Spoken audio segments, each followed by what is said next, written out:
I'm Ozzy. I lost 100 pounds twice. This is my approach to building an aesthetic physique. This approach allowed me to keep it off and have abs for the last 2 years. So here we go. So, first one, sleep. So I know half of you already are like, sleep. Sleep is so underrated. Sleep pretty much decides your ability to execute all the things you can control while you're awake. So, for example, your diet. You are way more likely to overeat your calories or just make horrible food decisions if you make a habit of not getting enough sleep. You're more likely to skip the gym. You're more likely to not move as much. Just think about it. You're tired, which means you're not going to burn as many calories.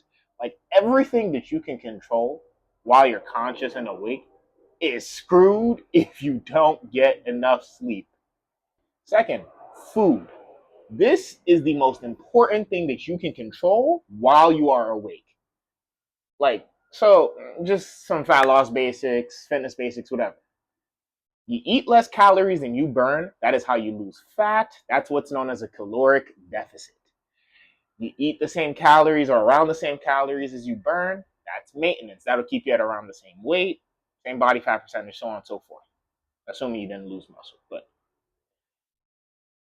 you eat more calories than you burn, which, let's be real, if you're in the US, that's probably more likely what's happening than not.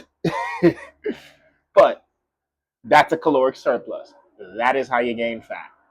To build an aesthetic physique, you need to be in a high protein calorie deficit.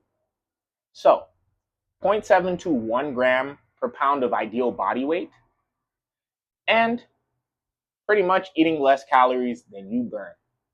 Some more fat loss basics. There's 3,500 calories in every pound of fat. So, if you ate 500 less calories per day, 7 days in a week, 500 times 7, 3,500, you just lost a pound of fat that week. Not only that, the other reason I say food is the most important thing you can control your calories in. Think how much easier it is to eat 500 calories than it is to burn off 500 calories. And please do not start telling me you trust your fitness tracker or this they're saying you're burning 1,000 calories while lifting. You're not. I promise you're not. Next, lift. This will dramatically improve your transformation. One, just off of lifting and building muscle, you're probably not going to have to lose as much fat as you would have to without it, which means you can exit the calorie deficit quicker. Two, dramatically improves your transformation. Like you'll look much better. Basically, let's say you had person A and person B. They're clones of each other, same genetics, all of that, right?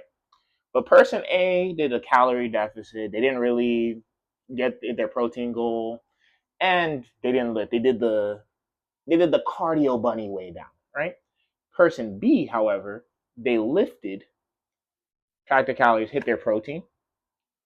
Let's say the cardio bunny, right? Let's say they lost 80 pounds, but the other one lost 65 pounds, but they gained 15 pounds of muscle. The one that gained the muscle is going to look better.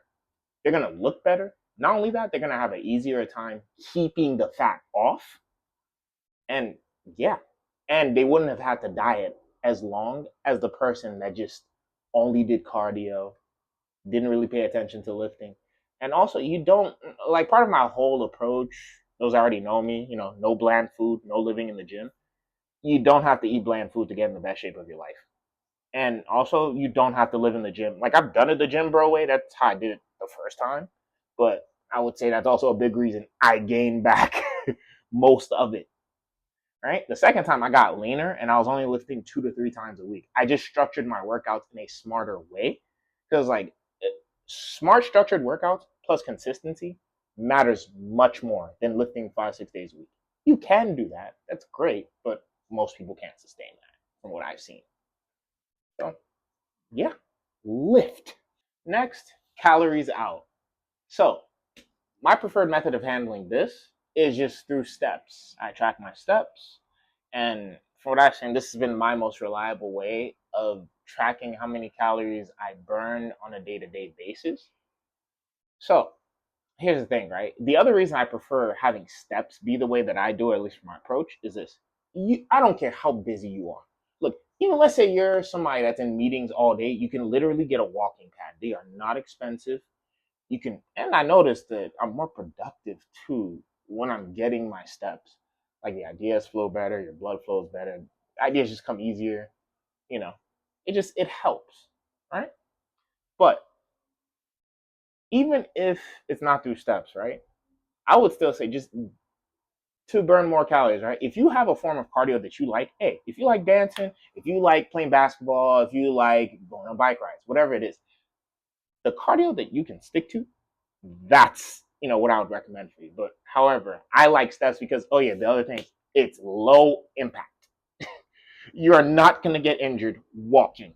And if you did, it's not because of the fact it's not because of the activity of walking per se, right? Like if you walk into traffic, hey, don't blame me. But but you get the idea. But yeah, that's the simplified version of my approach. Like all of these work better with tracking them. But like, so the thing with fitness is this, right? Like, is there some misinformation out there? Yes. But once you understand the core mechanics, they're simple. However, that's not really the hard part. The hard part is actually executing on them, right? Is the consistency, it's the accountability, and it's the mental battles you have to overcome on the journey, right? Like the best way I've heard it put is pretty much that fitness, it's a mental journey disguised as a physical one, right? Now, granted, I would say it's one that changed my life. And that's part why I even got into fitness coaching to begin with. Look, even if you never get my coaching, you follow like my advice, all the content I put and everything, you will get in the best shape of your life and you will have a far higher likelihood of being able to actually keep it. And I'm saying this as somebody that has gone through regaining. Like it's part of why I mentioned the whole lose 100, like I lost 100 pounds twice basically in the process. So yeah, now if you want my help when it comes to those days of just guiding you through the journey and helping skip a lot of the hurdles that you're bound to run into, link will be in the description. And also is in my channel bio on how you can reach out and join my fitness coaching. But other than that, yeah, just enjoy. And this should help you unlock an aesthetic physique and get in the best shape of your life. Till next time.